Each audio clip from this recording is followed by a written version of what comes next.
Hey, it's Senthil here. Welcome to the Business and Society podcast. Every fortnight, we speak to a world leading thinker to better understand the role of business in society. Joining me today is Nick Romeo. Nick is a journalist and author who has spent years covering economic policy and ideas for the New Yorker magazine.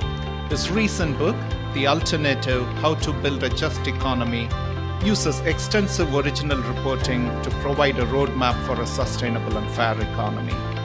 The Guardian praised the book as an enlightening, inspiring read, and the Washington Post called it a brisk and sensible book that details bold and ingenious proposals in measured tones. Nick has also contributed front-page breaking news stories, profiles, and essays to the Washington Post, the New York Times, Scientific American, The Atlantic, Rolling Stone, The New Republic, and many other venues. He teaches at the Graduate School of Journalism at the University of California, Berkeley. I sat with Nick to discuss his new book, The Alternative, and his ideas about markets and economics. Nick, thanks so much for joining me today. Congratulations on the book. Thanks so much. Glad to be with you. The central thesis of your book is that capitalism needs a remake. What made you to think that change is important now?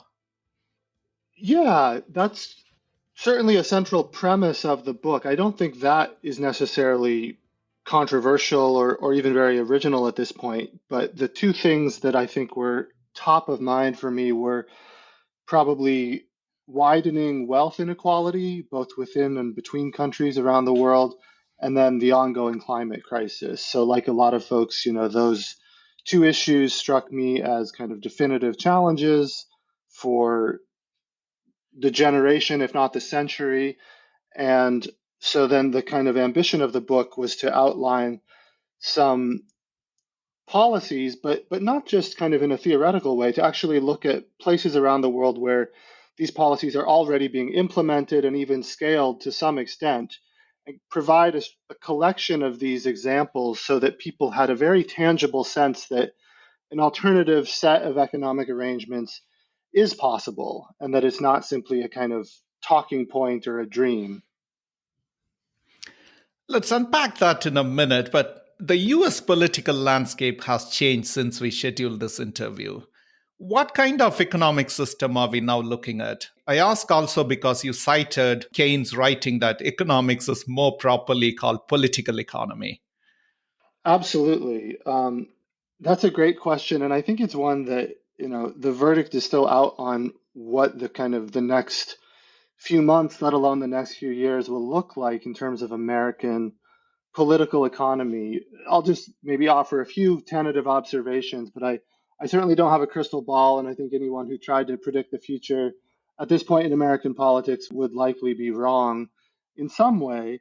One of the things I love about Keynes' observation is that it situates economics back within an older tradition in which questions of politics and even moral philosophy are inextricably related to economics. So there's not this separate realm of economics that obeys kind of natural laws on an analogy to physics or chemistry. On the contrary, economic systems are downstream from and always reflect policy choices. So it's a strange time in America. I mean, you see some unexpected convergence on issues like trade and even on unions from both left and right. There's a surprising amount of consensus on some of these issues, although in other ways, they're very different worldviews. And I think if you push beneath the rhetoric a little bit, look, for instance, at what the National Labor Relations Board, which handles union disputes in America, if you look at what they did under the first Trump administration,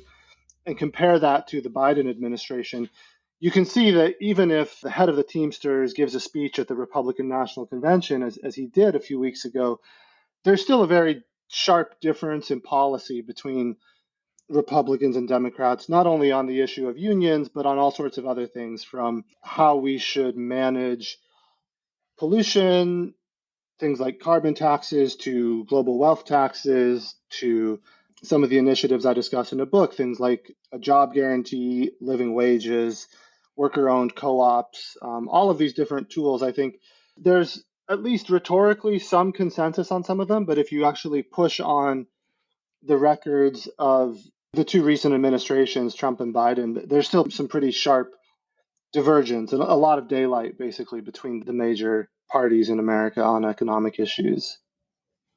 You argue that living wage and unions are undermined in the United States. That said, US businesses or startups are far more successful than, say, Germany, where unions are stronger. What are your thoughts on this? Yeah, I mean, I think it depends on your definition of a successful business, right? I mean, if success comes on the back of workers who are treated so badly that they then rely on government handouts for food or even shelter, I think that's an unreasonable definition of success. It's interesting to look at history here. The person who coined the term living wage, or at least who popularized it in an American context, was a a priest actually in the early 20th century, John Ryan, and he made a very interesting argument that redefines success for a corporation as flourishing economically only once workers are treated well and paid a living wage, where living has a very precise definition. It includes sufficient wages to enable savings for retirement, savings for a rainy day or some kind of unexpected accident, some money for leisure and vacation, some money to save for one's children's education. I think if this were actually the definition of living that were broadly adopted by unions and by ostensibly progressive corporations, then we could actually compare success internationally because we'd be talking about the same thing. Otherwise, I think what you hear when people say, well, American companies are just so successful and a unionized economy would threaten that.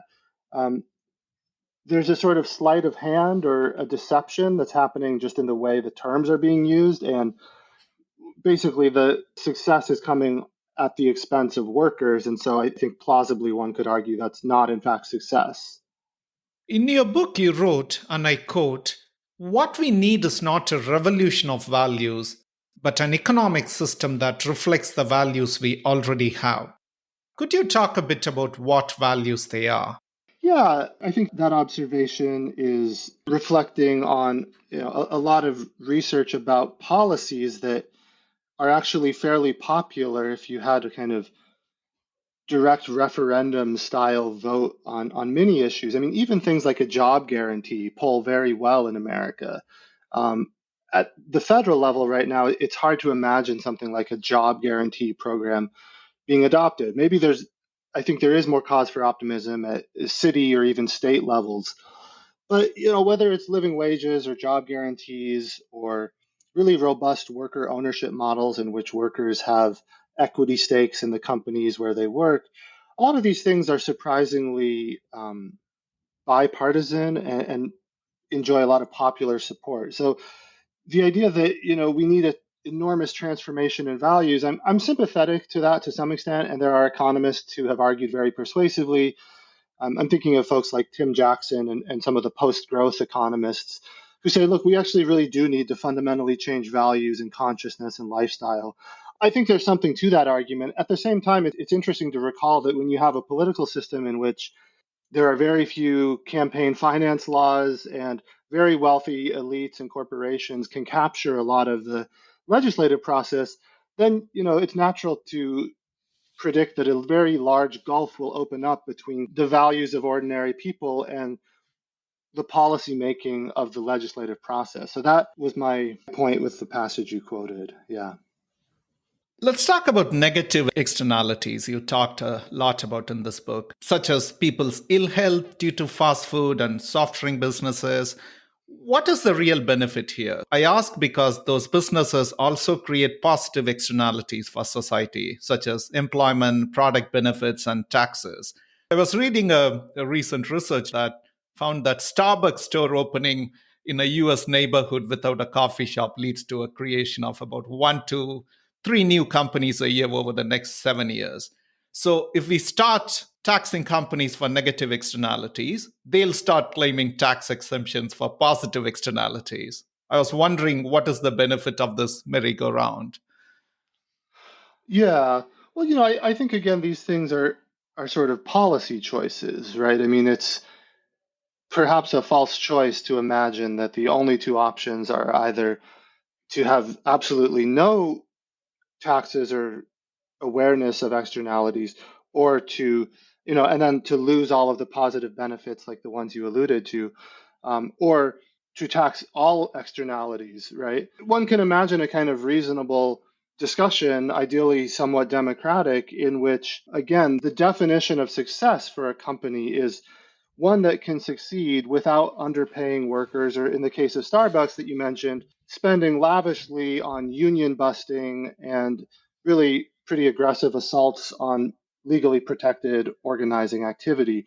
So it just doesn't seem true to me that the only way to derive some of those benefits would be to leave the status quo in place. I mean, it also seems plausible that you could prevent Starbucks from union busting, from underpaying workers, from buying coffee with enforced or forced labor in its supply chain in different parts of the world. I mean, all of those sort of very reasonable suggestions could, in fact, be made policy, could apply to companies like Starbucks, and then just it seems like it would still be possible to get whatever benefits in terms of employment or new companies starting. I mean, I would also be very interested to actually dig into the study you mentioned. Absolutely, Nick. More than happy to share that with you so you can take a look later. What is your position on government regulation of big businesses? Do you think government regulation solves societal challenges, such as those faced by workers or laborers in supply chain you talked about, or should it be left to markets? Yeah, I think it might be helpful almost to reframe the sort of dichotomy between like leaving things to markets versus government regulation, because the implication of that distinction is that there is such a thing as a free market, right? That is a kind of natural kind that exists out there in the world. Um, and of course, that's not true at all, right? I mean, markets as currently configured already reflect all kinds of political and historical and social values, whether that's, in America, a 40-hour work week, some protections for workers like occupational safety and health, things like child labor laws, although there's been pushback against those recently in some conservative states, minimum wage laws, however inadequate. There are already so many regulations that exist. I mean, so there is no sort of completely free market. And if you sort of push on that logic, even the very things that are for sale within a market, right? I mean, should we be selling organs? Should we be selling humans? Should we be selling assault rifles? I mean, every society makes delineations where they say, here is what is sort of the scope and range of markets. Here's how they function. Here's how much they will be taxed. There's like the mythology of the free market is that somehow these choices cannot be made, but the choices are always being made. It's just a question of which choices we make. So if you sort of accept that reframing of the premise, then I think the question becomes a little more complicated, but also interesting because you have to think about, well, what are the potential trade-offs with different policies and regulations? But it's never a choice between regulate or don't regulate. It's just regulate in which ways and to what extent and for what ends. Most of the examples in your book are from OECD countries, which have already reached some standard of living and aspire to progress further. Would you agree that in emerging economies such as China and India, free market economics has helped, for example, by pulling many people out of poverty? Yeah, I think there's a lot of evidence that people in a lot of emerging economies have experienced absolute gains on all sorts of dimensions of health, income. That I think is sort of widely accepted. The question again, as we were talking about earlier, is whether that could be achieved with fewer externalities, right? So do all of the environmental externalities, do all of the workplace safety and labor violations, are all of those necessary features for achieving those results? Or could we get some of those results while also eliminating some of those externalities? Perhaps very, very wealthy multinationals would have slightly lower returns because they would be cutting fewer corners on worker safety and environmental protection. But again, I think it's probably implausible to suggest that the only way in which people could be lifted from poverty in the developing world necessarily entails violations of human rights and massive destruction of ecosystems. Seems like there is a reasonable argument that some of those negatives can be eliminated, maybe most of them, although there would be some cost to wealthy multinationals. And it would also require kind of enforcement of regulation across borders and along supply chains, which is a tricky issue. And in the book, some of the work of organizations like True Price in Amsterdam, they're very interested in trying to achieve global supply chains that can lift people out of poverty, that can pay them fairly, and that reflect the values of consumers in the developed world, who, most of whom, if you asked in a survey, would you like to be consuming chocolate that was grown by human slaves, would say, no, I would not like that. That's not actually reflective of my values. You argue the importance of true price to determine the cost of remediating all major harms caused by producing and transporting a good to the market. While this seems feasible for discretionary consumer products such as chocolate, it's hard for essential commodities. Let's take the example of fossil fuels. Even a small increase in fuel prices spook people and trigger revolts in countries such as Brazil. Why should any elected leader encourage this idea when society rejects it? Yeah, that's a great question. I mean, I think if you apply the concept of true prices to something like fuel, and you have no other alternative energy sources available, then I would agree that it's likely to result in massive unrest and that it might be irresponsible for leaders to do this.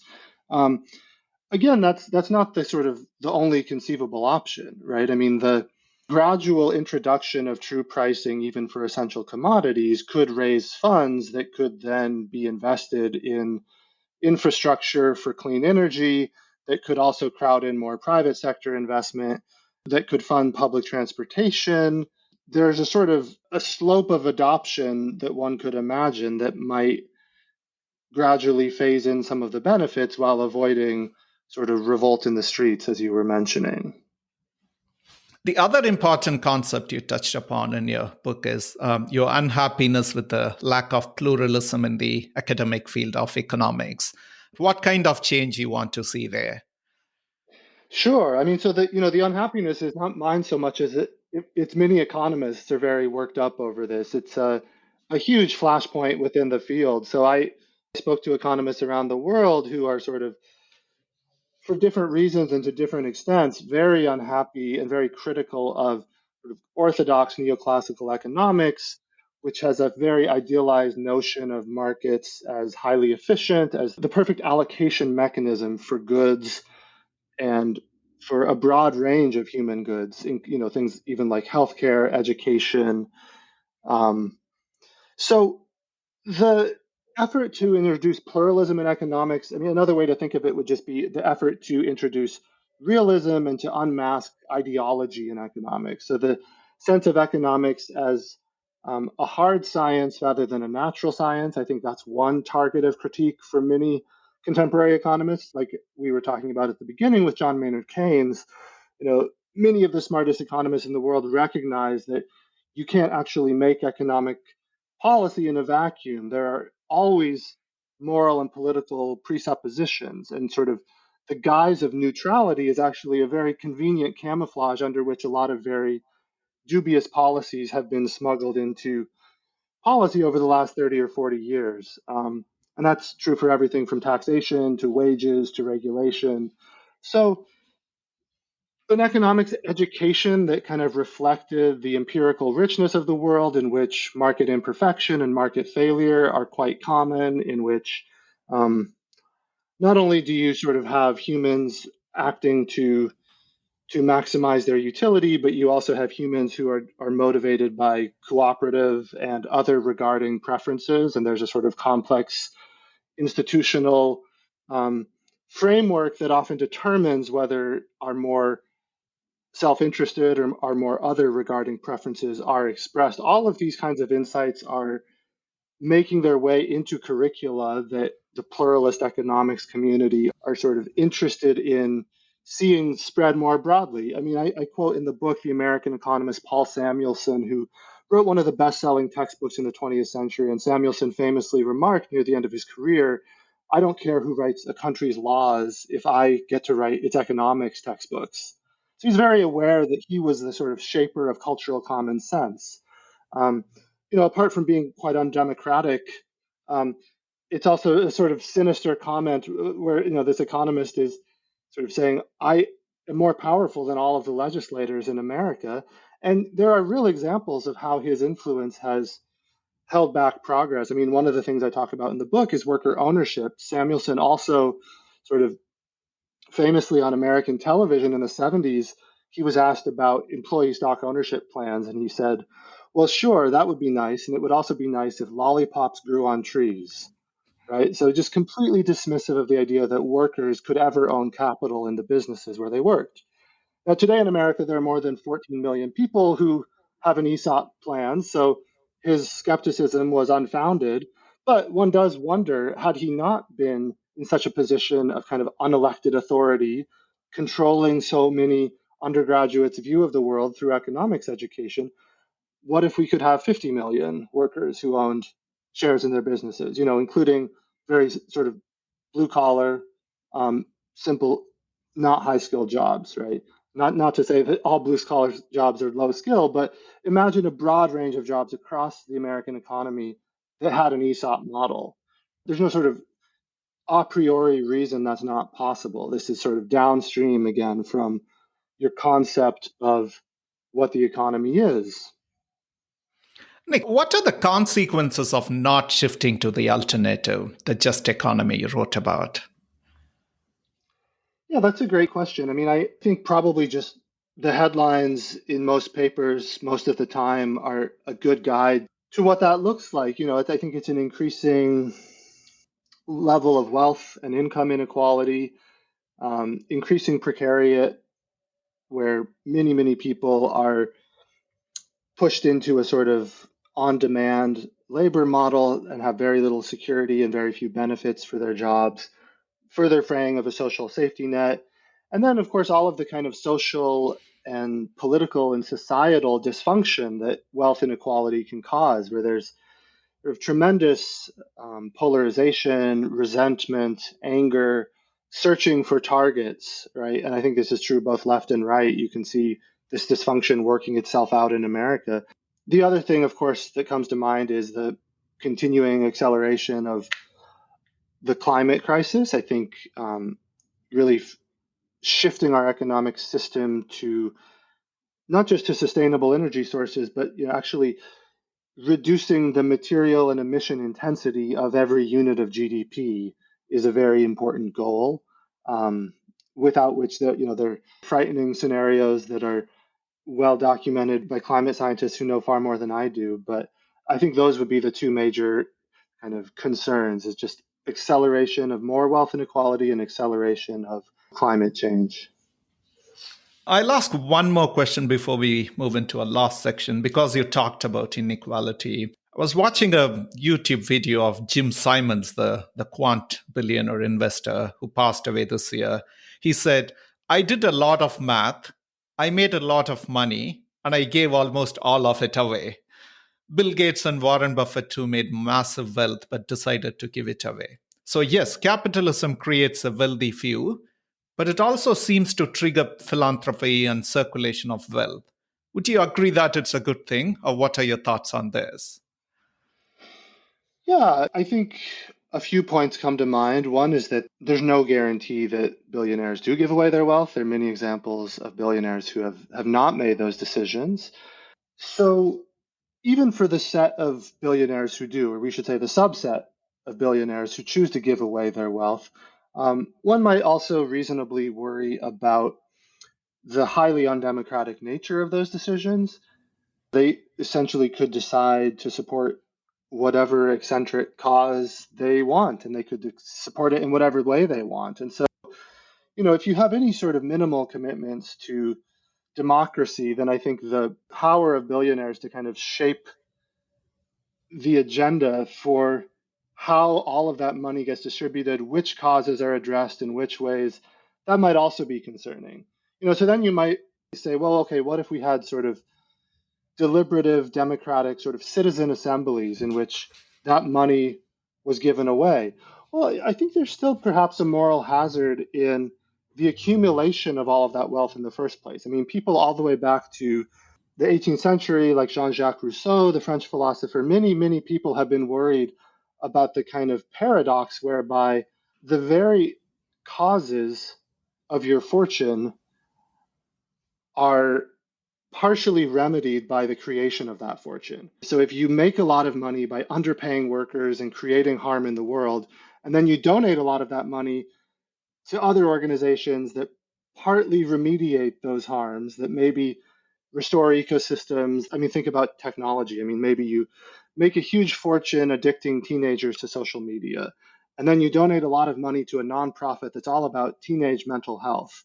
There's a much more simple and elegant solution to this problem, which is not to destroy the mental health of millions in the first place, right? Not to sort of enrich yourself through violation of antitrust laws, through underpayment of workers, through union busting. I mean, whatever fortune you want to sort of take as your case study, I think one has to ask those kinds of questions, right? Is there just a basic paradox built into a model where you're allowing the accumulation of these huge fortunes, which then only partially and in a very undemocratic way are trying to solve the problems that they were instrumental in helping to create? I think that's the most fundamental worry philosophers and observers have had for centuries.